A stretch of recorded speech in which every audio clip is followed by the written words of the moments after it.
আসসালামু আলাইকুম প্রিয় দর্শক, আমরা মঞ্চের আলোচনায় আমাদের আজকের অতিথি। হঠাৎ কি এমন হলো, এই যে সামাজিক যোগাযোগ মাধ্যমের ইনফ্লুয়েন্সার কিংবা 2024 সালের জুলাই আগস্টে যারা রেজিম চেঞ্জের ছিল, যাদের বলা হয় জুলাই যোদ্ধা, তাদের মধ্যে কেমন যেন একটা ভীতি কাজ করছে, একটা আতঙ্ক কাজ করছে। তাদের অনেকেই দেশ ছেড়ে চলে গেছে কিংবা যাবার চেষ্টা করছে।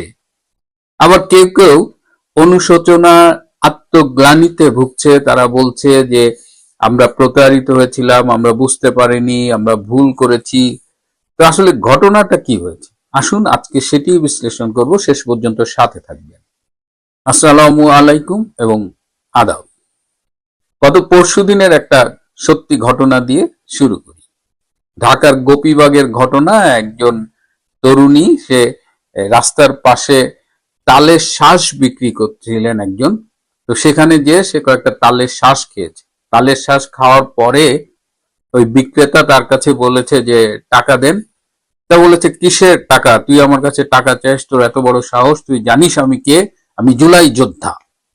তো এখন বিক্রেতা তো গরিব মানুষ, উনি চুপ করে আছে। তো আশেপাশে যারা ছিলেন তারা কিন্তু এই বিষয়টা খেয়াল করেছে এবং একজন তরুণী হওয়া সত্ত্বেও আশেপাশের মানুষ যা তাকে কিল ঘুষি শুরু করছে। তুই কিসের জুলাই যোদ্ধা, তুই তালের শ্বাস খাচ্ছিস, তুই টাকা দিবি? গরিব মানুষের সাথে বললে তারে বেদম মায়ের। একটা ছোট্ট ঘটনা, কিন্তু এটাই জুলাই যোদ্ধাদের বর্তমান অবস্থা। এবং এই জুলাই যোদ্ধারা, এদের একটা বড় অংশ 5ই আগস্ট 2024-এর পরে চাঁদাবাজিতে মেতে উঠেছে, মব সন্ত্রাসের ঘটনা ঘটিয়েছে। এবং যারা চাঁদাবাজি করেছে, মব সন্ত্রাস করেছে, এদের অধিকাংশের ব্যাকগ্রাউন্ড একটু অ্যাসেস করে দেখা গেছে যে এরা আসলে খুবই হত দরিদ্র পরিবার থেকে এসেছে। এবং মানে তারা এই সুযোগে they wanted to make their fortune, অনেক টাকা তারা উপার্জন করেছে। এই যে গাজীপুরে একটা মেয়ে সুরভি, সম্প্রতি শুনলাম যে সে নাকি ভারতে গিয়েছিল, সেখানে কোন দেশের ভিসার জন্য চেষ্টা করবে এবং সে বিদেশে চলে যাবে। তো এই সুরভি গ্রেপ্তার হয়েছিল, সে যে বাসার থেকে গ্রেপ্তার হয়েছিল আপনারা দেখেছেন যে কি অবস্থা। সেও নাকি গাজীপুরে ব্যাপক চাঁদাবাজি করেছে এবং তার বিরুদ্ধে 50 কোটি টাকা চাঁদাবাজির ওই অভিযোগ উঠেছিল। এই হলো জুলাই যোদ্ধা, এখন তারা বিদেশে চলে যাচ্ছে। এবং এই জুলাই যোদ্ধা নিয়ে ব্যাপক আলোচনা আবার শুরু হবার অন্যতম কারণ হলো যে সম্প্রতি একজন ইনফ্লুয়েন্সার কারিনা কায়সার মারা গেছেন। কারিনা কায়সারের বাবা হলেন ফুটবলার কায়সার হামিদ। তিনি একসময় মোহামেডানে খেলতেন, জাতীয় দলেও খেলতেন এবং আমাদের যেসব বন্ধুরা মোহামেডানের সাপোর্টার ছিল, কায়সার হামিদ তাদের কাছে হিরো ছিল। কিন্তু পরবর্তীতে কায়সার হামিদের নানান বিতর্কিত কর্মকাণ্ডে তার সেই অবস্থানটি আর আগের মতো নেই।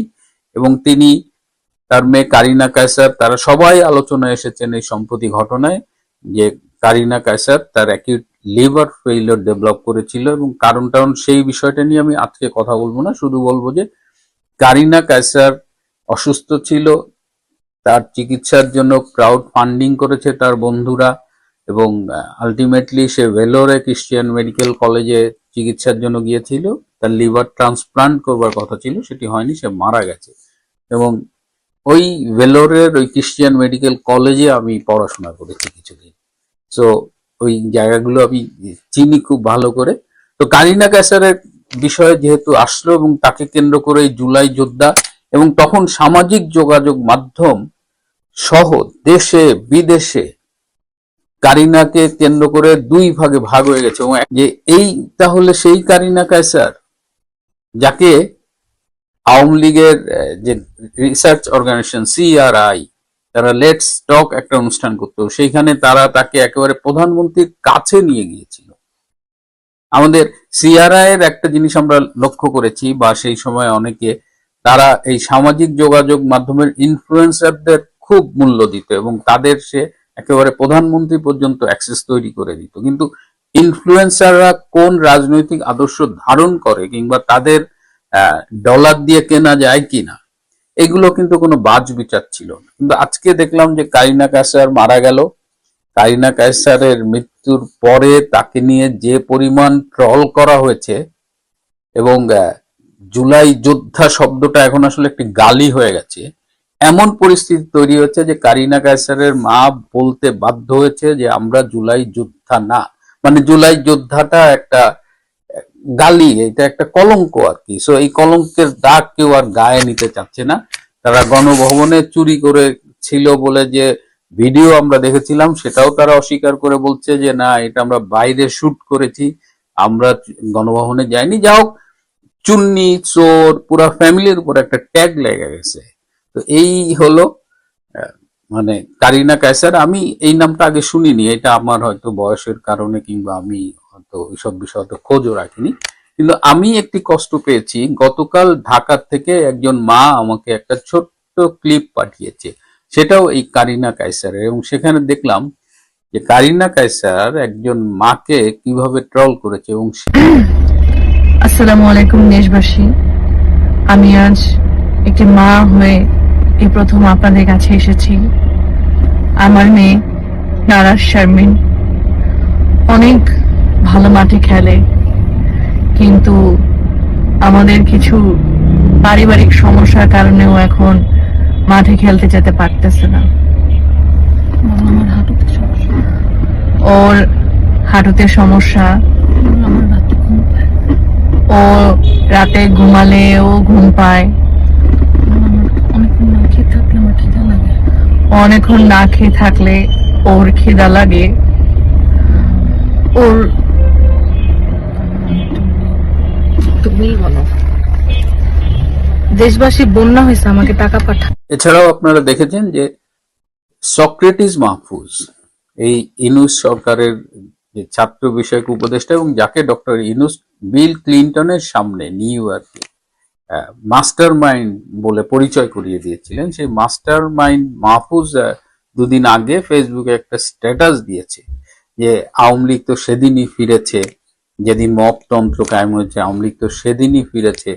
হ্যাঁ, যেদিন ছাত্ররা 24কে 71-এর মুখোমুখি দাঁড় করিয়ে দিয়েছে, এসব অনেকগুলো দীর্ঘ একটা স্ট্যাটাস দিয়েছে। কিন্তু এই মাহফুজ যখন দায়িত্বে ছিল তখন কিন্তু এই মপতন্ত্রের বিরুদ্ধে একটা শব্দ উচ্চারণ করেনি। তখন কিন্তু সে এই 24কে গ্লোরিফাই করার চেষ্টা করেছে।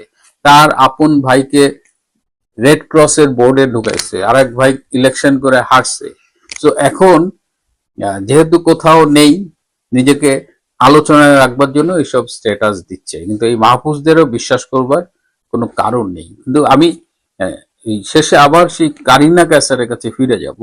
এই যে দেখতে চকচকে, হ্যাঁ, এইসব নাম জানা মানে চিনি না জানি না, কিন্তু ইনফ্লুয়েন্সার আয়না যে আমরা এদের মাথায় তুলে নাচছি, এই কাজটা যদি আমরা আমাদের পরীক্ষিত কর্মীদের দিয়ে করতাম, ছাত্রলীগের যুবলীগের, তাহলে তারা এখন তো এমনি কিছু না পেয়ে জীবন দিচ্ছে, তাহলে সেইটা হতো তাদের জন্য একটা রেওয়ার্ড। এবং আজকে তারা এই যে হাসতে হাসতে জীবন দিচ্ছে, যে কোনো নির্যাতন সহ্য করছে, তখন সেটা আরো জাস্টিফাইড হতো। তো এটা একটা সব রাজনৈতিক দলের জন্য একটা শিক্ষা, যে বাইরের কাকে এই চকচক করিলেই শোনা হয় না।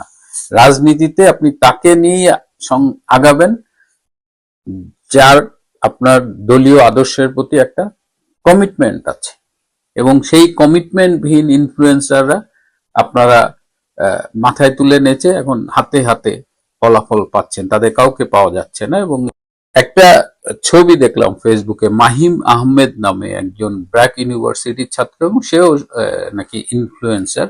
তার বাসায় গিয়েছে বর্তমানের যে বাংলাদেশে মার্কিন রাষ্ট্রদূত আছেন বেন ক্রিস্টেনসন, তিনি হঠাৎ করে লাঞ্চে গেছেন।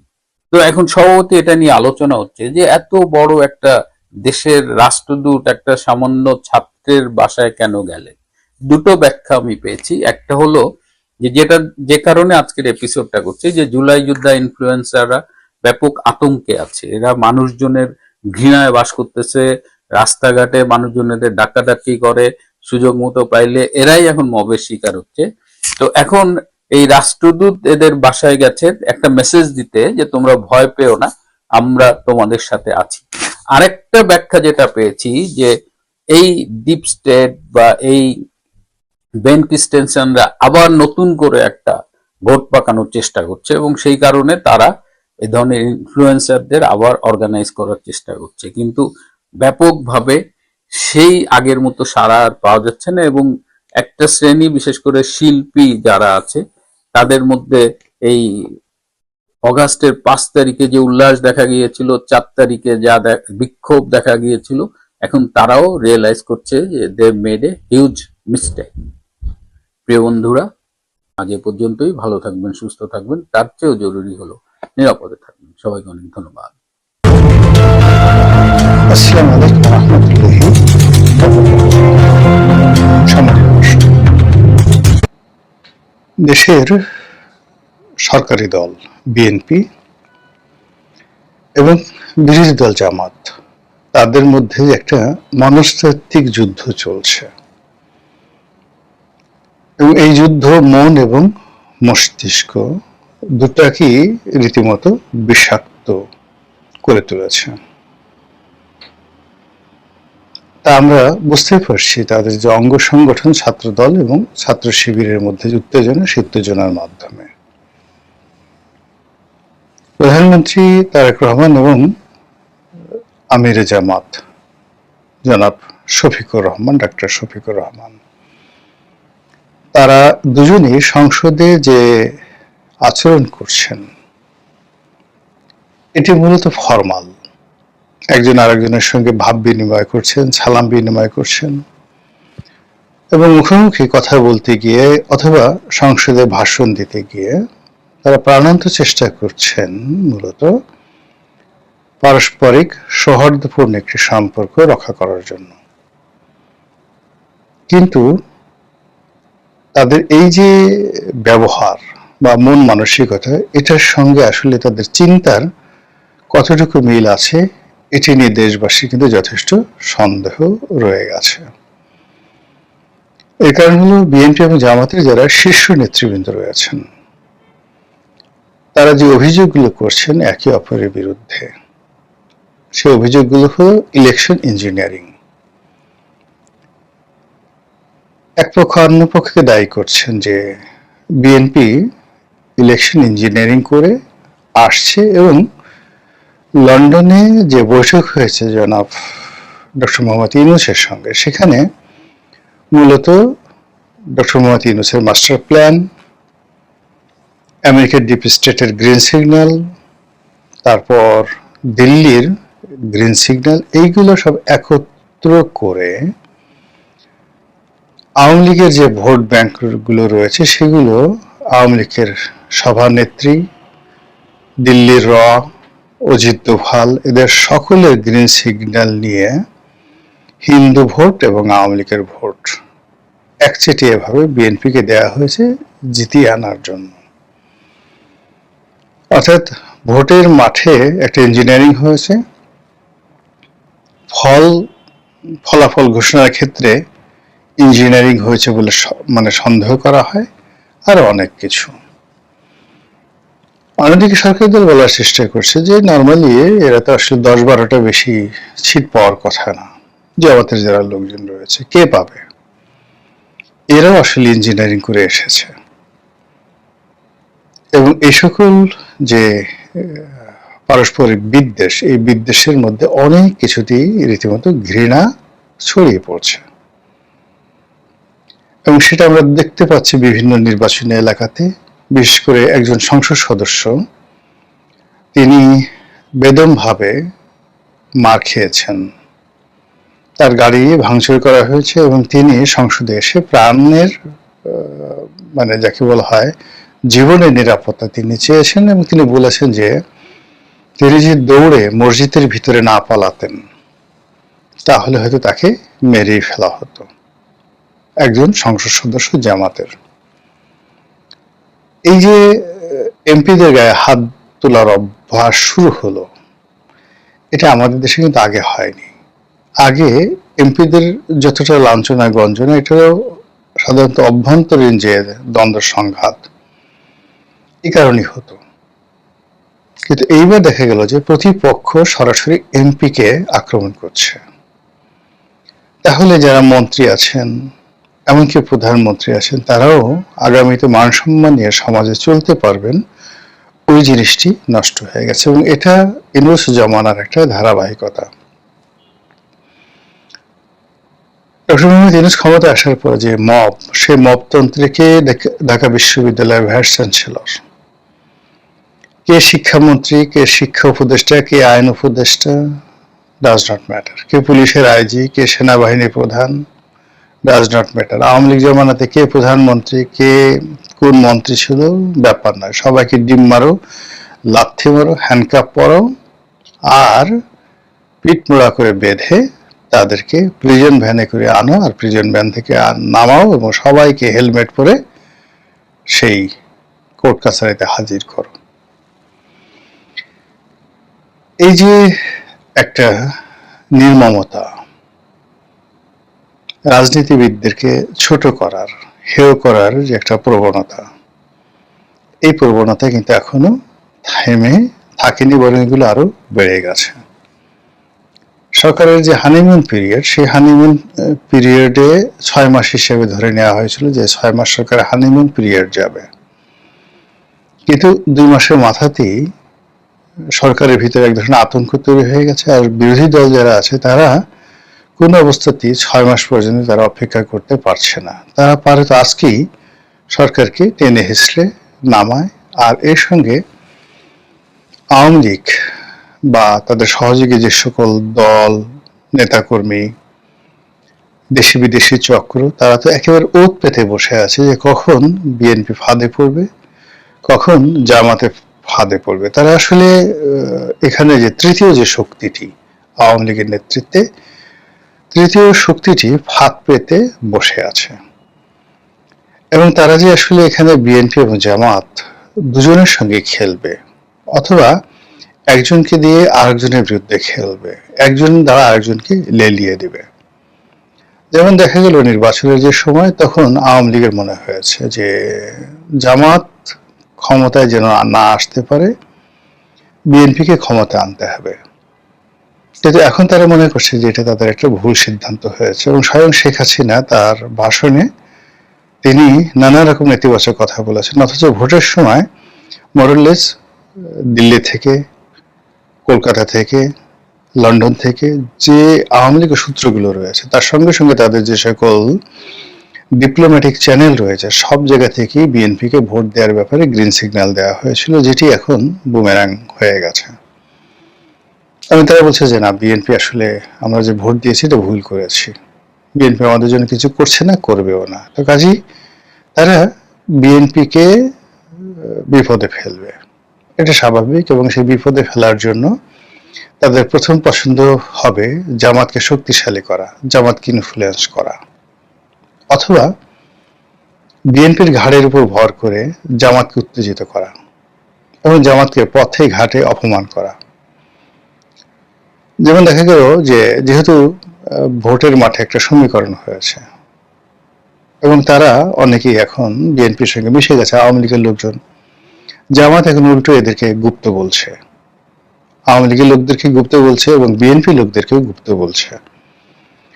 এবং এটা নিয়ে যখন বাহাজ চলছে, তখন এই বাহাজের একটা ক্ষেত্রে দেখা গেল যে জামাতের কোনো শীর্ষ একজন নেতাকে এখানে আক্রমণ করা হলো, পিছনে ইন্ধন দিল আওয়ামী লীগের লোকজন, সামনে ফেজে চলে আসলো, একটা সাজানো নাটক হয়ে গেল। এবং সেখানে দেখা গেল যে বিএনপি যারা নেতাকর্মী তারা সেই ফাঁদে পা দিয়ে একটা অকারেন্স ঘটিয়ে ফেললো। এবং এটা নিয়ে যখন একটার পর একটা অকারেন্স ঘটতে থাকবে, ঘটতে থাকার পর জামাতের যে রেজিমেন্টাল ফোর্স, শিবিরের যে রেজিমেন্টাল ফোর্স, তাদের অর্থ আছে এবং গত 18 মাসে বা ইউনূস সাহেবের জমানাতে তারা যে শক্তিমত্তা অর্জন করেছে, আত্মবিশ্বাস অর্জন করেছে, রাষ্ট্র পরিচালনার কৌশলগুলো রপ্ত করেছে, এবং তারা তাদের যে বিভিন্ন লোকজন প্রশাসনের অতি গুরুত্বপূর্ণ জায়গাগুলোতে যেভাবে তারা সেট আপ করে ফেলেছে, এবং রাজনৈতিক সমীকরণে তারা অনেক মানুষকে, দেশি এবং বিদেশি অনেক পক্ষকে নিজেদের কাছাকাছি আনতে পেরেছে। সাহিত্যিক, সাংবাদিক থেকে শুরু করে অন্য যে সকল মানুষ কখনো জামাতের দিকে ফিরে তাকাতেন না, তারাও এখন জামাতের সঙ্গে একই মঞ্চে তারা বসেন। তো এই যে অবস্থা চলতেছে, সেই অবস্থা দিয়ে তারা সহজে ছাড়বেন না, এবং এটা বিএনপি জানে। যদি জিজ্ঞাসা করা হয় যে জামাতের যে প্রস্তুতি ছিল শেখ হাসিনার বিরুদ্ধে লড়াই করার, সশস্ত্র সংগ্রাম করার, সেখানে তো বিএনপির আসলে এরকম সশস্ত্র সংগ্রাম করার, অগণতান্ত্রিক কোনো কাজ করার, গোপনে কোনো কাজ করার, গেরিলা যুদ্ধ করার এরকম কোনো অভিজ্ঞতাই তাদের ছিল না। তারা রাজপথে নিয়মতান্ত্রিক আন্দোলন করবে, লড়াই করবে, বড় বড় কথা বলবে, পার্লামেন্টে বড় বড় কথা বলে মন্ত্রিত্ব করবে, এটাকেই মনে করে রাজনীতির লক্ষ্য এবং উদ্দেশ্য। কিন্তু জামাত তাদের যে লাইন আপ, সেই লাইন আপে জেহাদ করা, সেই লাইন আপে বিপ্লব করা, সেই লাইন আপে খেলাফত প্রতিষ্ঠা করা, সেই লাইন আপে আরো অনেক কিছু করার যে অ্যাম্বিশন, অভিজ্ঞতা, কানেক্টিভিটি, এবং তাদের সামনে অনেকগুলো বাস্তব অভিজ্ঞতা রয়েছে, বাস্তব উদাহরণ রয়েছে। সিরিয়াতে যা হয়েছে, লেবাননে যা হচ্ছে, মিশরে যা হয়েছে বা হচ্ছে, কুর্দিদের মধ্যে যা হচ্ছে, আফগানিস্তানে, ওয়াজিরিস্তানে, পাকিস্তানের বেলুচিস্তানে যা কিছু হচ্ছে, এই সবগুলোই জামাত গভীরভাবে পর্যবেক্ষণ করে এবং জামাতের যারা কর্মী সমর্থক তারা এই সমস্ত ব্যাপারে একেবারে রীতিমতো PhD degree holder, they know everything. তো সেই দিক থেকে তাদের যে রেজিমেন্টাল ফোর্স, এর সঙ্গে যদি আগ্নেয়াস্ত্র যুক্ত হয়ে যায়, এর সঙ্গে যদি বিদেশি প্রযুক্তি যুক্ত হয়ে যায়, এক্সপার্টিস যুক্ত হয়ে যায়, এখানে অনেক কিছু হতে পারে। এবং এই কারণে মির্জা ফখরুল ইসলাম আলমগীর অতি সম্প্রতি বলেছেন জামাতকে রাজনৈতিকভাবে নির্মূল করতে হবে। তিনি খুব কৌশলে কথাটা বলেছেন, কিন্তু রাজনৈতিকভাবে করেন বা প্রশাসনিক ক্ষমতা ব্যবহার করে করেন, এটা কোনো অবস্থাতেই মানে জামাতের জন্য শুভকর হবে না। জামাত আবার এটার অনেক উত্তর দিয়েছিল। জামাত সেটা বুঝতে পারছে যে আমাদেরকে রাজনৈতিকভাবে কিভাবে মোকাবেলা করবে। বিএনপি যে রাজনীতি আর জামাতের রাজনীতি তো আলাদা। জামাতের রাজনীতি যারা মোকাবেলা করতে পারবে তারা চরমোনাই হতে হবে, আট্টশিল্পীর মোস্তফা আমির ফয়সাল হতে হবে, কিংবা ধরুন জামাতকে মোকাবেলা করার জন্য সেই মাঝভান্ডারী নজিবুল হক মাঝভান্ডারী, তাকে যেভাবে শেখ হাসিনা সামনে নিয়ে এসেছিলেন, জামাতকে মোকাবেলা করার জন্য ইনকিলাব, মাওলানা মান্নান, জমিয়তুল মুদাসসিরিনের যে একটা বিশাল 2 লক্ষ 2.5 লক্ষ মাদ্রাসার শিক্ষক আছে, তাদেরকে যেভাবে প্রেসিডেন্ট জিয়াউর রহমান কাছে টেনে নিয়েছিলেন, প্রমোট করেছিলেন, টাকা দিয়েছিলেন, ফলে কি হতো, জামাতকে তারা রাজনৈতিকভাবে মোকাবেলা করতে পেরেছিলেন। বিএনপির সেই আদি জামানাতে, মানে জিয়াউর রহমান সাহেবের জামানাতে এবং আওয়ামী লীগের জামানাতে জামাতকে রাজনৈতিকভাবে মোকাবেলা করা গেছে। জামাত 2টা আরবি বললে ওরা 4টা আরবি বলতো, 3টা হাদিস বললে ওরা 6টা হাদিস বলতো, ওরা 4টা বেহেশতের টিকিটের কথা বললে ওরা 400 বেহেশতের টিকিট এনে হাজির করত। এখন এই যে পক্ষগুলো সেই পক্ষগুলোর মধ্যে ধরুন হেফাজতে ইসলাম, তাদের মধ্যে কয়টা গ্রুপ আছে, কওমি লাইনে কয়টা গ্রুপ আছে, তাবলিগে কয়টা গ্রুপ আছে, এবং এইদের সবার সঙ্গে পলিটিক্যালি যে মোটিভেট করে এদের পুরো শক্তিটাকে জামাতের বিরুদ্ধে ব্যবহার করে জামাতকে রাজনৈতিকভাবে নির্মূল করবে, এইরকম লোক বিএনপিতে একজনও নেই, নট এ সিঙ্গেল ওয়ান। তাহলে কি করতে হবে? সেটা হলো রাষ্ট্রীয় ক্ষমতা ব্যবহার করতে হবে তাদের বিরুদ্ধে, মামলা, মোকদ্দমা, হামলা। এই জন্য জামাত খুবই স্পষ্টভাবে বলছে যে আপনারা বিএনপি হওয়ার চেষ্টা করছেন না, আপনারা আওয়ামী লীগ হওয়ার চেষ্টা করছেন, কোনোদিন আওয়ামী লীগ হতে পারবেন না। অর্থাৎ আওয়ামী লীগ যেভাবে প্রশাসনকে কুক্ষিগত করে জামাত নির্মূলের চেষ্টা করেছে, ওটা আপনি কোনোদিন পারবেন না, 100 বার চেষ্টা করেও পারবেন না। এর কারণটা হলো আওয়ামী লীগের যে একছত্র আধিপত্য ছিল সব জায়গাতে, সেই আধিপত্যটা বিএনপি প্রতিষ্ঠা করতে পারবে না। এখানে আওয়ামী লীগের লোক আছে, বিএনপির লোক আছে এবং জামাতের লোক আছে, এবং টিল নাও আজকের দিন পর্যন্ত প্রশাসনের যে গুরুত্বপূর্ণ জায়গাগুলো এখন পর্যন্ত একেবারে একটা ইউরো থেকে শুরু করে সচিবালয়ের সচিব পর্যন্ত, টিল নাও জামাত বেটার পজিশনে, দ্বিতীয় পজিশনে আওয়ামী লীগ, থার্ড পজিশনে বিএনপি। তো কাজী যদি কঠোর হওয়ার নির্দেশ দেওয়া হয় জামাতের বিরুদ্ধে, এটা ল্যাপস হয়ে যাবে এবং এখানে আওয়ামী লীগের লোক খেলবে, অন্যান্য যারা লোক আছে তারা সবাই খেলবে। ফলে এই যে রাজনৈতিকভাবে জামাতকে নির্মূল করার যে পরিকল্পনা, এটা জামাত মনে করছে এটা বাস্তব হবে না। বরং জামাত যেটা চেষ্টা করছে যে ঠিক আছে, তাদেরকে বলতেছে জামাতের যারা লোকজন আছে খুব অকথ্য এবং অশ্রাব্য ভাষায় তারা বিএনপিকে আক্রমণ করছে। কেউ বলছে আপনারা কিভাবে পালাবেন, পালানোর জন্য আপনাদের তো কোনো রাস্তা নেই। কেউ বলছে আপনি গুপ্ত, তারেক রহমান সাহেবকে উদ্দেশ্য করে সরাসরি বলছে যে আপনি তো লন্ডনে গুপ্ত ছিলেন, গুপ্ত অবস্থায় ছিলেন। তাও জামাতের চতুর্থ পঞ্চম সারি যারা নেতৃবৃন্দ রয়েছেন তারা সে সকল কথাবার্তা বলছেন।